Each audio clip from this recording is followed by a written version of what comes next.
now that we've got a fundamental understanding of why sales attrition occurs, that it does impact top line sales, and there is going to be an impact that we need to calculate when doing our sales quota planning, it's really important that we have a tool in order to do that. So I'm going to share the tool that I actually use with my clients and I've used myself. I didn't create this tool because one day I thought I'm going to have clients, or one day I'm going to be doing a webinar for people to learn how to use this. I did this because I had to go sit down with my CEO and CFO and explain to them why it was that my team was hitting their individual sales quotas, and yet I, as a frontline sales manager, were fall short of my own. And I couldn't figure out why. And the reason turned out to be that I'd vastly and drastically underestimated the impact of top-line sales goals on my top-line sales quota, meaning that I'd failed to create the correct goals when I set my targets, and I signed off on a bad number. Remember that $360,000 that I signed off on? It was a really bad deal. And even though I was working really hard and carrying a quota and actually selling really well and doing a decent job of hiring, recruiting, and managing the reps we had, I kept getting pulled back down into the day-to-day selling. And when I'm selling, guess what I couldn't do? I couldn't coach. And guess what that did? That turned into more attrition. And so it's really important that we set accurate targets for our teams, because if we don't have the accurate target for our team, we're going to end up being left carrying the bag. And we're carrying the bag. It's really hard to help other people learn how to carry theirs. So there's a couple of inputs that we're going to have as we go into Excel. So the first thing we're going to know is the average performance and the rep that left. We're going to need another monthly quota, whatever that target was for the prior year, the allocated headcount that we had or have, the attrition rate that we had over the last 12 months, the gap to backfill, how long it takes us to fill that position, and then how long does it take us to get to quota, and how do we build that into our plan? As we get into the spreadsheet, you're going to see this goes far beyond just calculating a number, but actually talks about and illustrates why I signed off on bad deals like, hey, yeah, it's Q4. I'll go ahead and delay that sales hire into Q1. What could it hurt? They're only going to bring in $15,000 this year anyway. Or, you know what? It's okay. I don't need to add more sales headcount right now. I'll just change the goals of the reps, but I'm not going to change the comp plan to align to that. Not necessarily a good deal, because I have to step in and try to get my reps to overperform when the incentivization is not aligned. I didn't think through it the year before. In the year in, when I'm in the game and it's game time, it's a little late to learn how to run and practice a new play. And so let's take a look at this calculator and how it actually illustrates that $360,000 was a bad deal for me. So we're going to take those inputs that we looked at earlier and that we talked about. We're just going to fill them into this calculator here so that we can have a reasonable starting point as an assumption. And the first one that we're going to do is we're going to need to know the departing reps quota. We're going to say they were doing $35,000 on a $50,000 a month sales quota. I had 12 people allocated to my sales team. We had an attrition rate of 30%. And they were going to average gap to backfill for us took about 2 months to 60 days. Sometimes it took longer, sometimes less. And then it took us 9 months to ramp. Now, it's important consideration here when you talk about ramp time. This isn't necessarily what you had built into your quotas last year, because as you know, putting a number on a spreadsheet is easy. Delivering on that number can be quite challenging. And I found that out the hard way a lot of times, and I hope you don't have to find it out as many times as I had to find it out. But suffice it to say, that happens. And so what we need to know is how long does it actually take a rep to perform consistently at $50,000 a month, because that's what I'm going to goal myself against and my team against as we go into the next year. So again, we had the same numbers from before. We had the $360,000. And so the idea was, did I take a good deal? And we already alluded to the fact that probably not. But remember, we had a 9-month ramp to quote. That actual impact to me on a 9-month ramp is just going to be somewhere between $972,000 and $1.3 million. That's a lot of money to have to make up for as a frontline sales manager. If the average quota they're carrying is $600,000, that means I got to carry 1.5 to 2 times the quota throughout the course of the year just for me to be able to hit that top line sales goal. So how am I going to do that? Now, this calculator can be used for a lot of things. It can be used to illustrate the impact if you can take from 12-month to a 9-month ramp, or from a 9-month to a 6-month ramp. Or what if you could reduce that attrition or get ahead of it? Or what if you could close the gap to backfill? Those are all things that you can address, but this calculator is going to help you illustrate the impact of that. So for example, if I want to illustrate the impact that I can have on my top line sales goals by reducing the time to backfill by a month, look at that 9 months at $1.1 million, and I'm going to reduce that to one month. I just gave myself back about $160,000 off of that top line sales goal. Why? because I don't have a position remaining open for a month at $50,000. It happens earlier. And if I can go from 9 months to 6 months and give myself back another 150,000, or if I could reduce that attrition rate. Now, good attrition I'm always going to have, but if I can reduce the unplanned attrition rate, I can take myself from 950,000 to 630,000. So there's a lot of levers that I can pull, but that's after the fact. When I'm setting my targets, what's important is to know these numbers. And so we're going to go back to the numbers that I had and the ramp that we actually had. And then we're going to take a look at how does that illustrate and why does that really matter? So some of the things you need to keep in mind are, when does the attrition occur? Because when the attrition occurs is just as important as did the attrition occur. Because at the end of the year and somebody leaves and they're a high performer, yeah, it hurts us, but nowhere near as much as if they leave at the beginning of the year. But if we have an underperformer, it's actually better for them to leave, as you would think, earlier in the year versus later in the year, because then they're dragging the negative quota with them throughout the course of the year they're there. So how consistent are my core performers? If they're consistent, I can make better decisions. Maybe I'm able to get rid of that underperforming rep earlier, or maybe I can give them different quota with certain incentives to try to get them to the next level. But again, creating those types of plans are things that we'll talk about as we get into annual planning, because annual planning is a critical component of things that you need to think about, like comp plans and secondary comp plans and spiffs that you're going to need in Q4 in order to make up the gap to goal.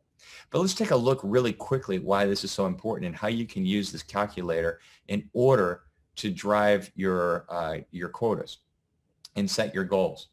So the example that we'll look at, and the thing to really take advantage of here, is to look at what happens, say, in October.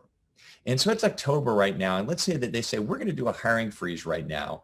And so Raleigh, don't go into hire right now. We need to preserve. We're trying to get to our EBITDA goals. And I look at it and go, you know what? I'm only goaling those guys at $12,500 anyway on a 12-month ramp. So, okay, fine. I'll take the bet. I'll go ahead and just delay till January. Well, what I'm forgetting is that $12,500 isn't the deal that I took. What I'm actually doing is I'm giving myself 3 months at $50,000 a month that I would have in December, November, and October. Those are going to get pushed into the next year. And so if you look at that and think about that, what I did, the curve still looks the same to a 12-month rolling ramp time. But when I've actually taken the delay, now I've taken the fully ramped quota and pushed into the next fiscal year. So it didn't cost me $12,500. It actually cost me $150,000. But that $150,000 it cost me, I don't realize that in Q1 or Q2. It's only when I get into Q3 and Q4. So I've got to start getting really specific around the ramp that I'm doing so that I can start to say, what does the ramp need to be? What does the goal need to be? Is that realistic? Do I have the accounts to support that? Do we have the training for the reps for them to be able to actually execute against that? And do I have all of that tied together in a compensation strategy that ties to our overall corporate goals? See, that's a lot to consider when you go into your planning period.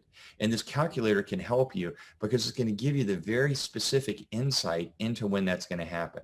So when we look at our 9-month ramp, there's a calculator on the other side here where we can look at when that attrition is going to happen so that I can actually start to illustrate and put when that attrition occurs is when it impacts me.